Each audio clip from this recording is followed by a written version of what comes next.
Welcome to পাপি কলকাতা। আজকে আমি একটা ছোট্ট ভিডিও নিয়ে আপনাদের কাছে এসেছি, যেখানে আমি আপনাদের দেখাবো স্পট অন কী করে করা হয়।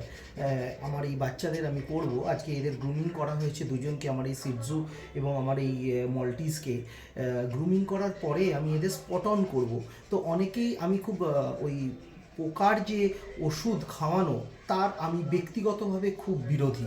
কারণ আমি পোকার ওষুধ খাওয়ানোটা পছন্দ করি না। কারণ আমার মনে হয় যে পোকার ওষুধ মানে এক্সটার্নাল পোকার ওষুধ খাওয়ালে ইন্টারনাল অনেক কিছু অর্গানের ওপর চাপ পড়ে। কারণ আমরা এখানে ঠিকভাবে পরীক্ষা নিরীক্ষার সাহায্যে সব কিছু চেক করার পরে আমরা সেই পোকার ওষুধটা অ্যাপ্লাই করি না।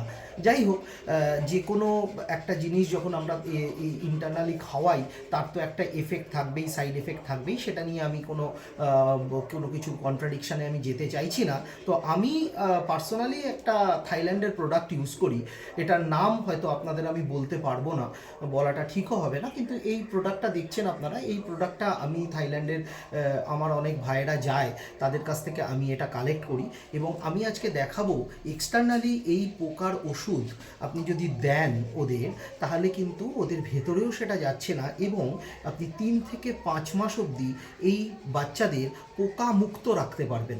এবং এটা দীর্ঘ 10 থেকে 15 বছর ধরে আমি এই প্রোডাক্টটা ইউজ করছি এবং আমার কাছে অসম্ভব ভালো রেজাল্ট। এবং আমার বহু বন্ধুবান্ধব এবং ক্লায়েন্ট আছেন যারা এই প্রোডাক্টটা আমার কাছ থেকে নেন, বাট ভীষণ সুন্দর রেজাল্টের। বাট আপনি দেখে নিন, এরকম মার্কেটে প্রচুর ধরনের এক্সটার্নাল মেডিসিন স্পট অন পাওয়া যায়। আপনারা সেই জিনিসটাকে কিভাবে করবেন? আমি প্রথমে এই স্পট অনের এই মেডিসিনটাকে একটা ছোট্ট 2 ml সিরিঞ্জে টেনে নিয়েছি এবং তারপরে আমি কিন্তু এই ছুঁচটা খুলে নেব।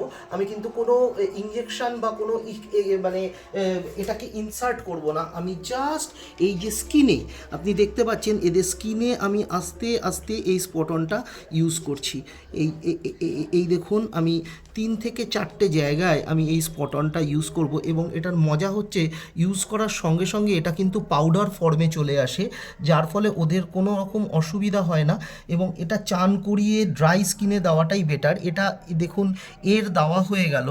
একে আমি এই পুরো শিরদাঁড়ার ওপর দিয়ে দেওয়ার কারণ হচ্ছে গিয়ে এরা এই জায়গাটাকে মুখ দিতে পারে না। এবং দেখুন, এই যেটা আমি দিলাম সেটা হাফটুকু দিলে ইজ এনাফ ফর দেম। ওকে দেওয়া হয়ে গেল এবং বাকি যে অর্ধেকটুকু রয়েছে আমি সেটা ওর ওপর অ্যাপ্লাই করব। এই দেখুন, ওকেও দেওয়া হচ্ছে এবং ওরা এতে কোনো ডিসকমফোর্ট ফিল করছে না। এবং এর ফলে কি হচ্ছে, এরা কিন্তু এইটা প্রত্যেক 3 মাস অন্তর অন্তর আমি কিন্তু ওদের এই জিনিসটা করি এবং করে আমি কিন্তু খুবই রেজাল্ট পেয়েছি। এবং এটা কিন্তু আমি কোনো ইনসার্ট করলাম না। এবং এর পরে আমি এদেরকে আর টাচ করব না এই মুহূর্তে। এরা থাকবে এবং এদের চেষ্টা করব 5 থেকে 7 দিন আর চান না করাতে, অ্যাজ বিকজ আমি কিন্তু এদের আজকে চান করানোর পরেই এটা করলাম। Thank you.